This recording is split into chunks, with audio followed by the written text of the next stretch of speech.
महाराष्ट्र प्रदेश काँग्रेसचे शिबिर लोणावळ्यामध्ये सुरू आहे आणि यामध्ये मुंबईमध्ये अल्पसंख्याकांना एक लोकसभेची जागा मिळावी अशी मागणी करण्यात येते।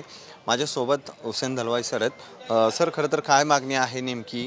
आता अधिवेशन या ठिकाणी शिबिर सुरू असं नाही, महाराष्ट्रामध्ये मुसलमानांची संख्या 11.5% आहे।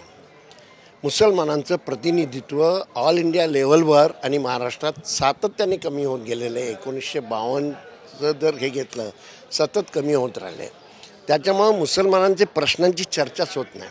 उदाहरणार्थ आज मराठांच्या रिझर्वेशनच्या बाबतीत बरीच चर्चा होते, ओबीसींच्या रिझर्वेशनची होते, पण मुसलमानांचं काय?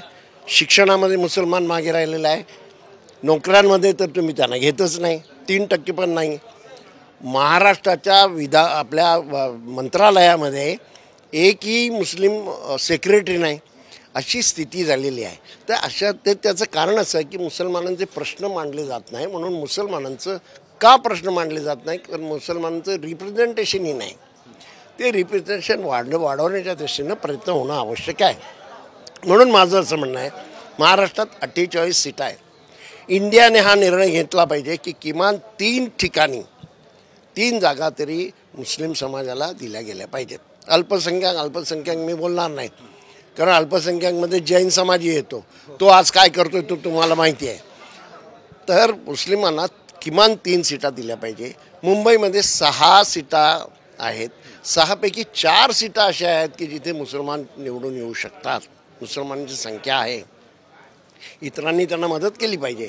मुसलमान तुम्हाला मदत करतात ना, तुम्हाला मदत। आणि आज असं आहे की कुठलीही मुस्लिम पार्टी जरी असली तरी मुसलमान पूर्णपणे इंडियाच्या बरोबर राहील, याच्याबद्दल माझ्या शंका नाही। 100% तो मतदान त्यांना करणार। मग त्यांचं प्रतिनिधित्व वाढावं असं तुम्हाला नाही का वाटत?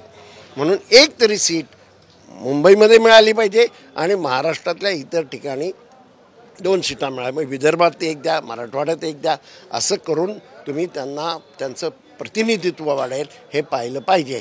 नुसतं मुसलमानांच्या संबंधात बोलायचं आणि काहीच त्यांना द्यायचं नाही, हे बरोबर नाही। आजच्या संबंध या शिबिरामध्ये सुद्धा मुसलमानांवर होणारे हल्ले आहेत, त्यांच्या मशिदीवर हल्ले होतात, त्यांना मारलं जातं आहे, हे कॅम्पेन चाललं आहे, ह्याची चर्चाच नाही। असं कसं चालेल? मुस्लिम समाजाची मतं पाहिजे, मग त्या समाजावर होणारा जो अन्याय आहे त्याची कुठे ना कुठे दखल तुम्ही घेतली पाहिजे, हे माझं म्हणणं आहे। आता या शिबिरात तशी एक मागणी म्हणजे तुम्ही केली का काँग्रेसकडे की बाबा आम्हाला 3 जागा द्या किंवा याच्यावर चर्चा? नाही, शिबिरामध्ये तशी चर्चा याच्यावर झाली नाही आहे। शिबिरातला प्रश्न नाही आहे। शिबिर अतिशय चांगलं झालं, अतिशय चांगल्या रीतीने हे झालं आणि एक काँग्रेसच्या कार्यकर्त्यांमध्ये प्रचंड उत्साह आहे। तो लढू इच्छितो, तो काय घाबरत नाही, तो जेलमध्ये जायला घाबरत नाही। नेतृत्वाने निर्णय घ्यावा आणि जेल भरो आंदोलन झालं पाहिजे। जेल भरो आंदोलन झालं तर जेलमध्ये खऱ्या अर्थानं कार्यकर्ता तयार होतो। आम्ही जेलमध्ये तयार झालेले आहोत, लक्षात घ्या। आज महाराष्ट्रातल्या किमान 10-12 जिल्ह्यांच्या ठिकाणी मी अटकेत गेलेलो आहे, अनेक वेळा जेलमध्ये राहिलेलो आहे। त्याच्यातून माणूस तयार होतो, तो विचार करतो, तो लिखाण करतो।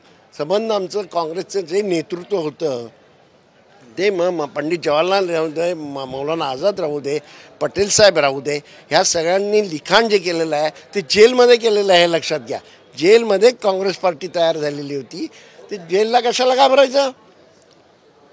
नेतृत्वाने तयार हे केलं पाहिजे की चलो हम जेल भरो आंदोलन करेंगे।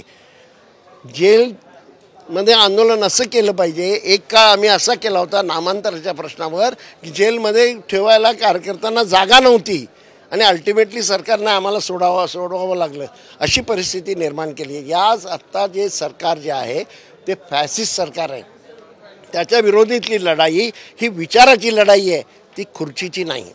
नक्कीच विचारांची लढाई आहे, खुर्चीची नाही। त्यामुळं मुस्लिम समाजाला जवळपास 3 जागा 48 पैकी देण्यात यावी अशी मागणी जी आहे ती हुसेन दलवाई सरांनी केलेली आहे। कॅमेरामन किरणसह सचिन जाधव, साम टीव्ही न्यूज, पुणे। देश विदेशातील प्रत्येक घडामोडींचे लाईव्ह अपडेट मिळवण्यासाठी आता साम टीव्हीच्या सर्व सोशल मीडिया प्लॅटफॉर्मला लाईक, फॉलो आणि सबस्क्राईब करा। तसंच सर्व नोटिफिकेशनसाठी बेल आयकॉन प्रेस करायला विसरू नका।